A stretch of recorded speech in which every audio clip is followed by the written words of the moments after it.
Leader Pauline Hanson has confirmed that her party will contest the seat. I'm pleased to say she joins me now. Pauline, were you doing a little jump for joy this morning when you heard that Sussan Ley would be vacating her seat of Farrer, giving you the opportunity to test out some of this polling?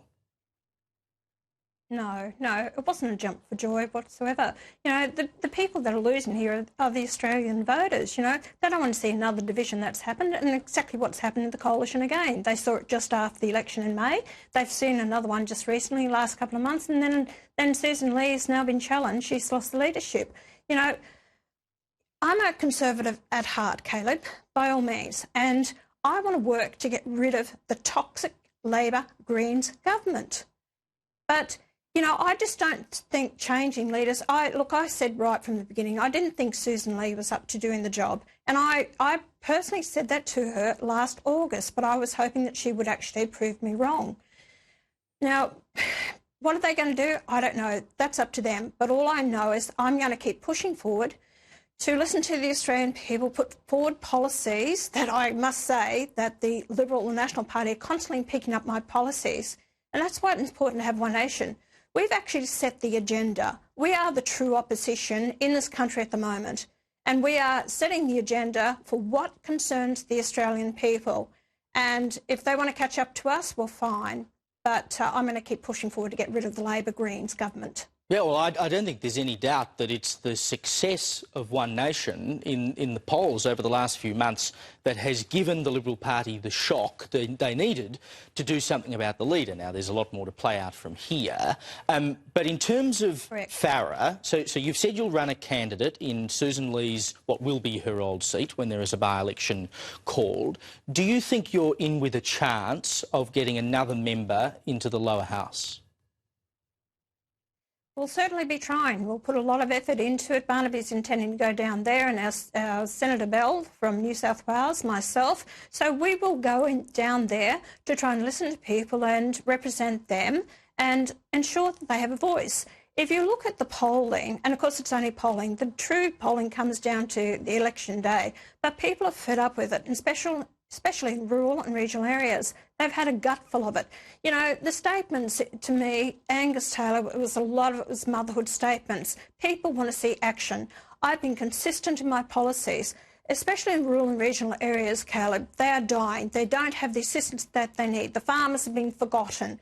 In the farming communities, if we don't look after them, that money flows on to the communities and they're dying and the kids are leaving these communities. The biggest issue in Farrer that I see is the water issue, the Murray-Darling Basin, and farmers need the water. The communities need the assistance in the water as well.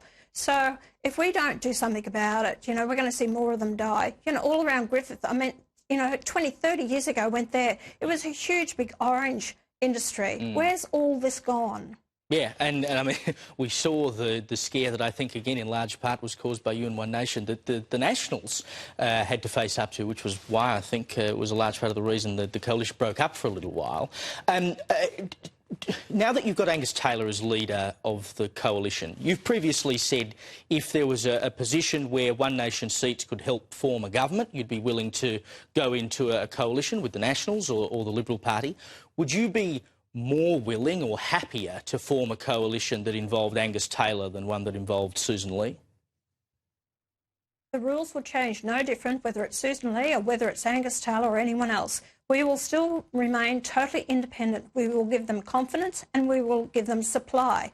But all bits of legislation or any amendments to any pieces of legislation will be overlooked thoroughly by One Nation to make sure that it's in the best interest for the country and the people. I won't get into a faction with them and willy-nilly just give them, you know, what they want. That's why we're in a hell of a mess. It's not just the Liberal National, I should say, it's just not the Liberal National Party. The Labor and Greens have destroyed this nation, very much so. And what we need to do is work with people and make sure they're putting the right policies forward. The people are hurting, Caleb. They're screaming out. The cost of living is driving them under. Their standard of living is down. The mass migration, you know, here you have Angus Taylor. He signed up to net zero, but they're still part of the Paris Agreement. It's like sitting on the fence.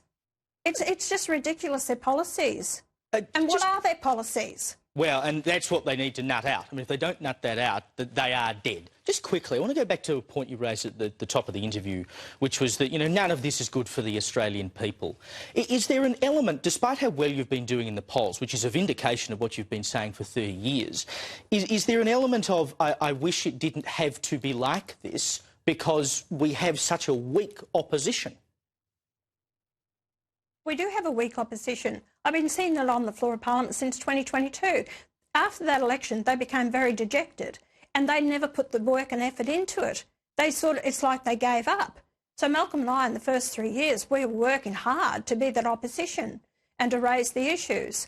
So, as I've said earlier, it's really, a different jockey on the same dead horse. And the people out there are basically saying, no different. They've left their run too late. People are not rusted on to the Liberals anymore. They've made up their minds. They don't want what they've offered them. They don't want the elitists telling, working class poor out there and people are trying to struggle, keep a roof over their head and food on the table, telling what they think is best for them.